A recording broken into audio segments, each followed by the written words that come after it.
188 Harish Mukherjee road অভিষেক বন্দ্যোপাধ্যায়ের শান্তিনিকেতনের বাড়িতে এলো ক্রেন। দেখাবো সেই ছবি। দেখতে পাচ্ছেন অভিষেক বন্দ্যোপাধ্যায়ের শান্তিনিকেতন বিল্ডিং, তার সামনে ক্রেন এসেছে। হরিশ মুখার্জি রোডে অভিষেকের বাড়ির উল্টো দিকে যে ফুটপাত তৈরির পুরনো ব্লক সরাতে আনা হয়েছে ক্রেন। ক্রেন আসার পরই অভিষেক বন্দ্যোপাধ্যায়ের বাড়ির সামনে সাধারণ মানুষের ভিড়।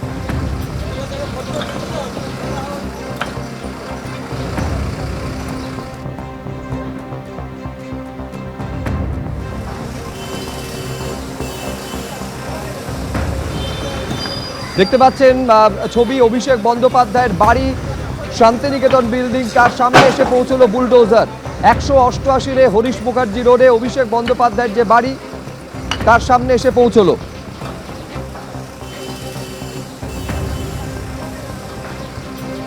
অর্থাৎ একদম শান্তিনিকেতন বিল্ডিং, সেই শান্তিনিকেতন বিল্ডিংয়ের সামনে, আর সেখানে এখন সাধারণ মানুষ রাস্তার উপরে ভিড় জমিয়েছেন এবং এই ভিড় যে কারণে সামনেই দেখা যাচ্ছে একটা ক্রেন আনা হয়েছে এবং এটা পুরসভা থেকে এসছে।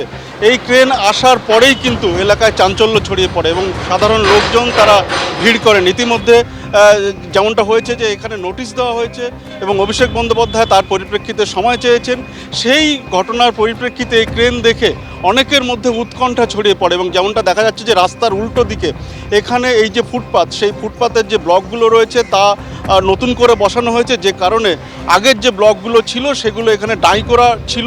সেই ব্লকগুলো তোলার জন্য এই ক্রেন পাঠানো হয়েছিল পুরসভা থেকে। আর এই পুরসভার কাজ যখনই শুরু হয় তখন থেকে এলাকার মানুষরা ভিড় জমাতে শুরু করেন, এলাকায় চাঞ্চল্য ছড়িয়ে পড়ে। কোনো কারণে কি বুলডোজার বা এই আনা হয়েছে বা কোনো কারণে কি ভাঙচুরের ঘটনা ঘটতে পারে, যে কারণে এই ভিড়। এখনও পর্যন্ত আমি যেমনটা দেখতে পাচ্ছি যে শান্তিনিকেতন যে বিল্ডিং, তার সামনে কিন্তু লোকজনের এখনও ভিড় রয়েছে, যদিও পাশাপাশি পুলিশ কর্মীরাও রয়েছেন এবং যেমনটা জানা যাচ্ছে যে এটা কেবলমাত্র এই যে রাস্তার কাজ, সেই কারণেই আনা হয়েছে এই ক্রেন। ক্যামেরায় শুভঙ্কর লাহার সঙ্গে সত্যজিৎ বৈদ্য, এবিপি আনন্দ, কলকাতা। ভোটে ধাক্কার পর এবার কোর্টেও ধাক্কা। ফলতার জাহাঙ্গীর খানের অন্তর্বর্তী রক্ষা কবচের মেয়াদ আর বাড়ালো না কলকাতা হাইকোর্ট। সাফ জানিয়ে দিল কলকাতা হাইকোর্ট, পুলিশ মামলা যখন করেছে তদন্ত তো হবেই।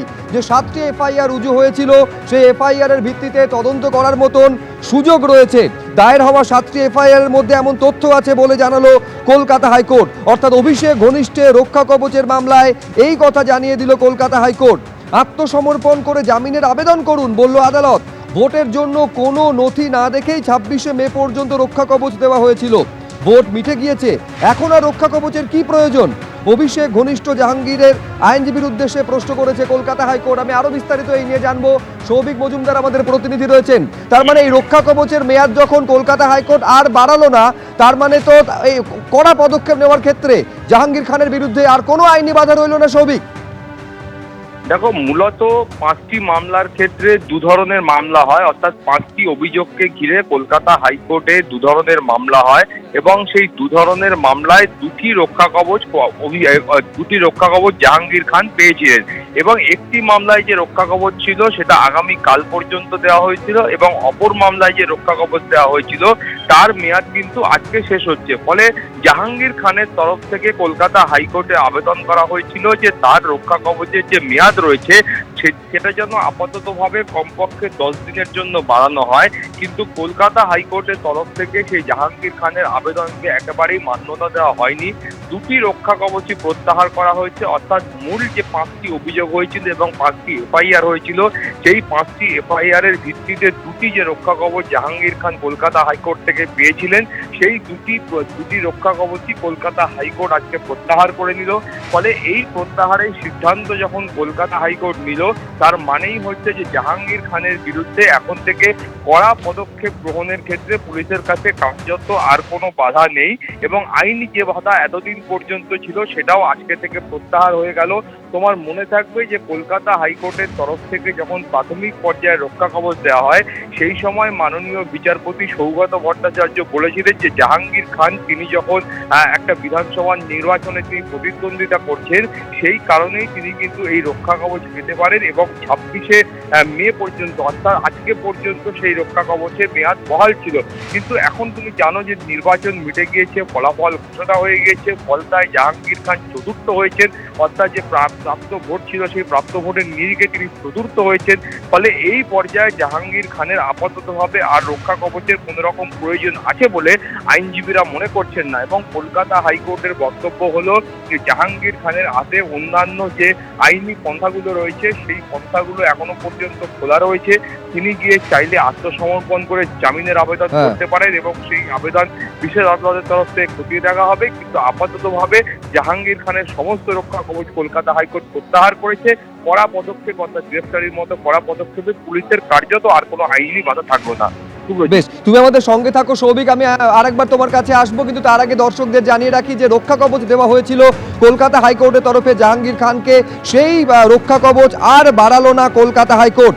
পরিষ্কার জানিয়ে দেওয়া হলো কলকাতা হাইকোর্টের তরফে যে আত্মসমর্পণ করে জামিনের আবেদন করুন। পুলিশ যখন মামলা রুজু করেছে তদন্ত তখন তো হবেই, বলল কলকাতা হাইকোর্ট। ভোটের জন্য কোনো নথি না দেখে 26শে মে পর্যন্ত রক্ষা কবচ দেওয়া হয়েছিল। ভোট মিটে গিয়েছে, রক্ষা কবচের আর কেন প্রয়োজন? অভিষেক ঘনিষ্ঠ জাহাঙ্গীরের আইনজীবীকে উদ্দেশ্য করে এই প্রশ্ন করেছেন কলকাতা হাইকোর্টের মহামান্য বিচারপতি। তার মানে সৌভিক, আমি আরেকবার তোমার থেকে জানতে চাইছি, যে রক্ষা কবচ দেওয়া হয়েছিল এই জাহাঙ্গীর খানকে না ভোটের দিন না ভোটের ফল ঘোষণার দিন আশেপাশে ওই ফলতা এলাকায় কোথাও দেখা গিয়েছিল, তার মানে এই জাহাঙ্গীর খানের বিরুদ্ধে আইনি পদক্ষেপ গ্রহণে, কড়া পদক্ষেপ গ্রহণে প্রশাসনের কোনো বাধা রইল না। দেখো, একদমই কলকাতা হাইকোর্টের আজকে এই রক্ষা কবচ প্রত্যাহারের পরে জাহাঙ্গীর খানকে গ্রেফতারির মতো কড়া পদক্ষেপ গ্রহণের ক্ষেত্রে কোনো আইনি বাধা পুলিশের কাছে আর থাকলো না। কলকাতা হাইকোর্টের মাননীয় বিচারপতি পার্থসারথী সেনের বক্তব্য হচ্ছে যে এখনো পর্যন্ত যে 7টি এফআইআর হয়েছে, আগে 5টি হয়েছিল এবং তারপরে যে 2টি এফআইআর হয়েছে, সেই এফআইআর এর ভিত্তিতে সেই এফআইআর এ এমন কিছু প্রাথমিকভাবে তারা ম্যাটেরিয়াল দেখতে পাচ্ছেন যে যেই ম্যাটেরিয়ালের ভিত্তিতে প্রাথমিকভাবে অনুসন্ধানের বা ইনভেস্টিগেশনের প্রয়োজন আছে বলে কলকাতা হাইকোর্ট মনে করছেন এবং সেই ইনভেস্টিগেশন করতে গিয়ে যা যা পদক্ষেপ নেওয়ার প্রয়োজন সেই পদক্ষেপও পুলিশের তরফ থেকে গ্রহণ করা যেতে পারে। সেই পর্যবেক্ষণও আজকে কলকাতা হাইকোর্টের তরফ থেকে করা হচ্ছে। কলকাতা হাইকোর্টের আরো পর্যবেক্ষণ হয়েছে, এই যে 7টি এফআইআর এখনো পর্যন্ত হয়েছে, এই 7টি এফআইআর এর প্রত্যেকটির ক্ষেত্রেই জাহাঙ্গীর খান তিনি কিন্তু মূল অভিযুক্ত। ফলে বিষয়টা এমন নয় যে তিনি কোনো মামলার ক্ষেত্রে মদত দেওয়ার শুধুমাত্র অভিযোগ উঠেছে, প্রত্যেকটি ক্ষেত্রেই তিনি কিন্তু কার্যত মূল অভিযুক্ত। তিনি প্রত্যক্ষভাবে বা সরাসরি তিনি এই ধরনের অপরাধের সঙ্গে যুক্ত বলে কলকাতা হাইকোর্টের কাছে অভিযোগ করা হয়েছে। ফলে সব মিলিয়ে জাহাঙ্গীর খান যখন তিনি মূল অভিযুক্ত, তার বিরুদ্ধে কড়া পদক্ষেপ গ্রহণে কার্যত কোনো আইনি বাধা আর থাকলো না। সুব্রজিৎ, ধন্যবাদ সৌভিক। জীবনকৃষ্ণ স্মৃতি ফিরছে শান্তনু সিনহার পৈতৃক বাড়িতে। ইডির নজরে শান্তনু সিনহা বিশ্বাসের মোবাইল ফোন। শান্তনুর কান্দির প্রাসাদের পাশের পুকুরে তল্লাশি চালাতে পারে ইডি, সূত্র মারফত এমনই খবর। শুক্রবারের পর মঙ্গলবার সকাল 10টায় কান্দির বাড়িতে আসেন ইডির আধিকারিকরা।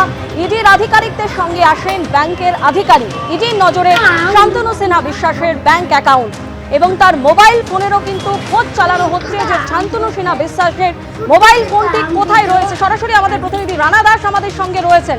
একেবারে এর আগে আমরা দেখেছিলাম বিধায়ক জীবনকৃষ্ণ সাহা যার মোবাইল ফোন একেবারে পুকুরে তিনি ছুঁড়ে ফেলে দিয়েছিলেন এবং সেই মোবাইল খুঁজে পেতে সিবিআইকে কতটা সমস্যার মধ্যে পড়তে হয় সেটাও আমরা দেখেছিলাম। আর এবার যেটা দেখা যাচ্ছে, শান্তনু সিনহা বিশ্বাস তার মোবাইল ফোনের কোনো খোঁজ পাওয়া যাচ্ছে না এবং মনে করা হচ্ছে সম্ভবত পুকুরেই রয়েছে সেই মোবাইল ফোন।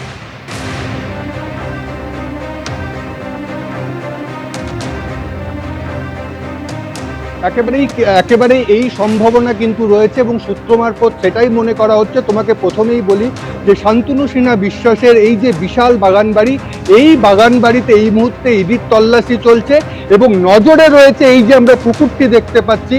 আমি আমার যে প্রতিনিধি রয়েছে তাকে বলবো এটা দেখানোর জন্য। সেখানে দেখা যাচ্ছে যে এই পুরো যে পুকুর, সেই পুকুরটিকে কিন্তু চারিদিকে সিসি ক্যামেরা দিয়ে মুড়ে ফেলা হয়েছে। আর শুভরাজ সরকারকে বলবো সেই ছবি দেখানোর জন্য যে এই ছোট্ট পুকুরটাকে ঘিরে কি জন্য এত ক্যামেরা, এত নিরাপত্তা ব্যবস্থা, আলাদা করে বেসরকারি নিরাপত্তা রক্ষী পর্যন্ত রাখা হয়েছিল। এটাই কিন্তু নজরে আসছে। এই কারণে ইডির এবং ইডি যেটা সূত্র মারফত জানা যাচ্ছে যে এই বাড়িতে যদি কোনো রকম কিছু না পাওয়া যায় তাহলে এই পুকুরের ওপর তাদের নজর রয়েছে এবং সেই মতোই তারা তল্লাশি চালাতে পারে। কারণ জীবনকৃষ্ণ সাহার সময় আমরা দেখেছিলাম তার ফোন কিন্তু পুকুরে ফেলে দেওয়া হয়েছিল। এক্ষেত্রেও শান্তনুবাবুর ফোন কিন্তু এখনো পাওয়া যায়নি এবং পুরো বাড়ি তন্ন তন্ন করে খুঁজেছে। তাহলে কি এই পুকুরের মধ্যেই রয়েছে এবং এই পুকুরের মধ্যেই কি আর সেই খাজানা থাকতে পারে যেটা খুঁজতে এসেছে, অর্থাৎ ফোন, যেটা এই মুহূর্তে সব থেকে বড় একটি জিনিস যার মধ্যে অনেক তথ্য থাকতে পারে, যেটা জীবনকৃষ্ণ সাহার ক্ষেত্রে উঠে এসেছিল।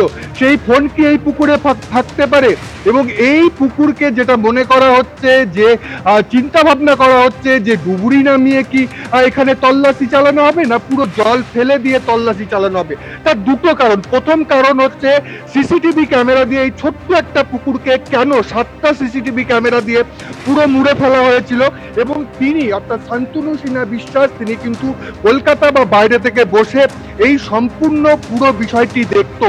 দ্বিতীয়ত প্রতিবেশীরা বলছে এই পুকুরের জল এতটাই স্বচ্ছ ছিল যে নিচে একটা ইট পড়ে থাকলে দেখা যেত, কিন্তু বছর দুয়েক ধরে এই পুকুরে কোনো সাফ সুতরা হতো না, একেবারে নোংরা হয়ে রয়েছে। অর্থাৎ সেই কারণেই মনে করা হচ্ছে যে এই পুকুরের ভিতরে কিছু কি ফেলে দেওয়া হয়েছে। কেন এত নিরাপত্তা ব্যবস্থা? গোটা বাড়িতে নজরদারির জন্য যত সিসিটিভি ক্যামেরা নেই, শুধু এই পুকুরকে ঘিরে ততটা নিরাপত্তা ব্যবস্থা, সিসিটিভি ক্যামেরা, বেসরকারি নিরাপত্তা রক্ষী, সম্পূর্ণ সবাই এখানে ছিল, নজর রাখা হতো এই পুকুরের দিকে। এবং শান্তনু সিনহা বিশ্বাস তিনি নিজে কিন্তু মোবাইলে নজর রাখতেন এবং এখানে এসে তিনি যে মোবাইলে কথা বলতেন সেই মোবাইল কোথায় গেল, এখানে আরো অনেকজন থাকতেন, তার বোন থাকতো, সেখানে কি কোন মোবাইল ছিল সেই মোবাইলগুলো কিন্তু এখনো পর্যন্ত খুঁজে পাওয়া যায়নি। তাই এই পুকুরের দিকে, অর্থাৎ এখানেই কি রহস্যের সমস্ত কিছু লুকিয়ে রয়েছে? এই পুকুরের জলের ভেতরেই কি রহস্যের সমস্ত কিছু, অর্থাৎ এখানে খোঁজ করলেই কি রহস্যের উন্মোচন হবে? এই রকম একটা প্রশ্ন ইডি আধিকারিকদের মধ্যেও কিন্তু তাদের মধ্যে প্রশ্ন উঠেছে এবং তারা কিন্তু এই নিয়ে কথাও বলছে। তোমাকে বলে রাখি, অন্যদিকে ব্যাংক থেকে কিন্তু আধিকারিকদের যেমন আনা হয়েছে তেমন একজন আমিনকেও আনা হয়েছে, যিনি পুরো এলাকাটা দেখছে। এই যে বিশাল বাড়ি দেখছি, বাগান বাড়ি, প্রায় 2 কোটি টাকা খরচা করে এখানে ইটালিয়ান মার্বেল দিয়ে বাড়ি আর সমস্ত ঘর থেকে শুরু করে ছাদের ওপর তা সাজানো হয়েছে এবং সেখানে 8টি মতো এসি রয়েছে এবং সব থেকে বড় যে এখনো পর্যন্ত এখানে যে নথি পেয়েছে সেই নথি তারা যেমন খুঁজছে, তেমনি এখানের একটি মোবাইল ফোন, এখানে যে মনে করা হচ্ছে যে মোবাইল ফোন এখানে আলাদা করেছিল এবং সেই মোবাইল ফোন থেকেই তিনি এখান থেকে কথা বলতেন। সেই ফোন কোথায় গেল সেটাই কিন্তু খুঁজছে এবং সেখানেই সমীকরণ চলে আসছে জীবনকৃষ্ণ সাহার, সেই সমীকরণ যে পুকুরের মধ্যে সেই ফোন লুকানো নেই তো, আগে থেকেই লুকিয়ে রাখা হয়নি তো, সেই কারণে এই পুকুরকে কিন্তু নজরে রেখেছে ইডি এবং তারা মনে করা হচ্ছে, সূত্র মারফত যেটা জানতে পারছি, যে প্রয়োজনে তারা পুকুরেও তল্লাশি চালাতে পারে। রানা, তুমি আমাদের সঙ্গে থাকো। এর আগে আপনারা জানেন গত 22 তারিখ ইডির আধিকারিকরা তারা কিন্তু এই শান্তনু সিনহা বিশ্বাসের কান্দির বাড়িতে পৌঁছে যান। প্রথমে তালা ভাঙা হয় এবং তারপরে দরজায় লাথি মেরে ঢোকেন ইডির আধিকারিকরা।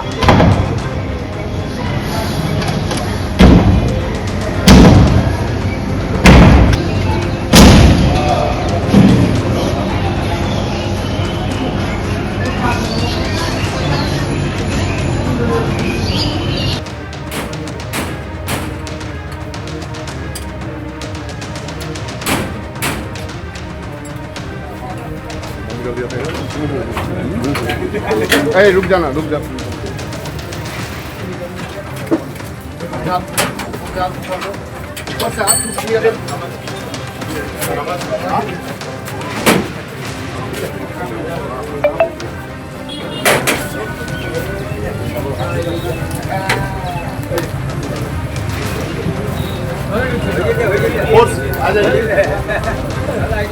বাইশ তারিখের ছবি আপনারা দেখছেন যে একদিকে দরজার তালা ভাঙা হয় এবং তারপরে দরজায় লাথি মেরে বাড়ির ভেতরে ঢোকেন ইডির আধিকারিকরা এবং তারা সেখানে গিয়ে একেবারে রাজপ্রাসাদের ছবি দেখে চমকে যান, যেখানে 3 বছর আগেও ভগ্নস্তূপে পরিণত ছিল এই জায়গা। 3 বছর পরে কিভাবে এই রাজপ্রাসাদে পরিণত হলো এই জায়গা, সেই প্রশ্নেরই তারা উত্তর খুঁজছেন। এবং অন্যদিকে যে পুকুরের কথা বলা হচ্ছে, যে পুকুরে শান্তনু সিনহা বিশ্বাসের মোবাইল ফোন থাকতে পারে, সেখানেও কিন্তু তল্লাশি চালানো হতে পারে, এরকম একটা সম্ভাবনার জায়গা উঠে আসছে। আবার আমরা কথা বলবো, সরাসরি রানা দাস আমাদের সঙ্গে রয়েছে। রানা, এর আগে থেকেই আমরা দেখেছি যে ইডির আধিকারিকরা এর আগে যেদিন শান্তনু সিনহা বিশ্বাসের একেবারেই রাজপ্রাসাদে পৌঁছে যান, তারাও দেখেছিলেন যে এই পুকুরের আশেপাশে একেবারে সিসি ক্যামেরায় মুড়ে ফেলা হয়েছিল। তাহলে এই পুকুরে কি রহস্য লুকিয়ে রয়েছে?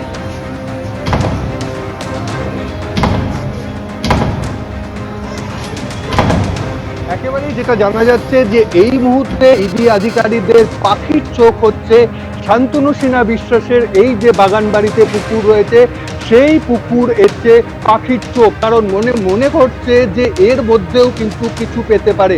কারণ গত শুক্রবারেও দেখেছিলাম বাড়িতে তল্লাশি চালানো হয়েছে, ইডি আধিকারিকরা আজও তল্লাশি চালাচ্ছে, কিন্তু সেইভাবে কিছু উদ্ধার এখনো পর্যন্ত হয়নি। অর্থাৎ তার যে মোবাইল ফোন সেগুলো কিন্তু উদ্ধার হয়নি। তাই এই পুকুরের দিকে নজর দিয়েছে তারা। এবং কেন নজর দিয়েছে তারও বেশ কিছু কারণ রয়েছে। কারণ এই ছোট্ট পুকুরটিকে ঘিরে আর সেখানে ক্যামেরা লাগানো রয়েছে, একাধিক সিসি ক্যামেরা সেখানে লাগানো রয়েছে। শুভরাজকে একবার বলবো যে দেখানোর জন্য যে ক্যামেরা কিভাবে চারিদিকে লাগানো রয়েছে। এখানে ইডি আধিকারিকদের মনে প্রশ্ন ওঠে যে একটা পুকুরকে ঘিরে এত সিসিটিভি ক্যামেরা কেন লাগানো রয়েছে এবং এখানে নিরাপত্তা রক্ষী আলাদা করে রাখা হতো, তার কি উদ্দেশ্য রয়েছে, এটাও হচ্ছে। এবং আরেকটি প্রশ্ন এখানকার স্থানীয় বাসিন্দাদের সাথে কথা বলে জানতে পারে, এই যে পুকুরের জল দেখতে পাচ্ছি ঘোলাটে জল, একটা সময় কিন্তু এই পুকুরের জল ছিল একেবারে স্বচ্ছ কাঁচের মতো জল এবং যেখানে নিচে একটা পাথর বা ইট পড়ে থাকলেও দেখা যেত। কিন্তু 2 বছর ধরে কচুরি পানা তা একেবারে ভর্তি হয়েছে, ঘোলাটে জল রয়েছে। সেই কারণেই মনে করা হচ্ছে যে এই পুকুরকে কি কোনো রকম ভাবে কোনো কিছু লুকিয়ে রাখার জন্য ব্যবহার করেছে। কারণ এর আগেও এই ধরনের ঘটনার মধ্যে কিন্তু দেখা গেছে, জীবন কৃষ্ণ সাহার ক্ষেত্রে দেখা গেছিল যে পুকুরের মধ্যে ফোন ফেলে দিয়েছিল যাতে কোনো রকম খুঁজে না পায়, কিন্তু সেখান থেকে সেই ফোন খুঁজে বার করা হয়েছিল, অনেক তথ্য পাওয়া গিয়েছিল। এখানেও সেই শান্তনু সিনহা বিশ্বাসের ফোন কি এখানেই রয়েছে? ফোন ছাড়াও অন্য কোনো তথ্য, কোনো বাড়ির দলিল বা কোনো ডকুমেন্ট, সেগুলোকে প্লাস্টিকে মুড়িয়ে সেগুলোকে পুকুরে ফেলে রাখা হয়েছে? এই সমস্ত প্রশ্ন উঠছে কারণ যেভাবে সিসি ক্যামেরা দিয়ে এই পুরো পুকুরটাকে আর সেখানে একেবারে একাধিক প্রশ্ন ইতিমধ্যেই উঠতে শুরু করেছে। একেবারে ভগ্নস্তূপ থেকে রাজপ্রাসাদে পরিণত হওয়া কিভাবে সম্ভব হলো এবং এই শান্তনু সিনহা বিশ্বাসের অর্থের উৎস কি এবং এই পুকুরেই বা পুকুরের আশেপাশে কেনই বা তিনি সিসি ক্যামেরা লাগিয়েছিলেন, সেক্ষেত্রে যে সম্ভাবনার বিষয় উঠে আসছে যে এই পুকুরেও তল্লাশি চালানো হতে পারে। আপাতত তোমায় ধন্যবাদ রানা।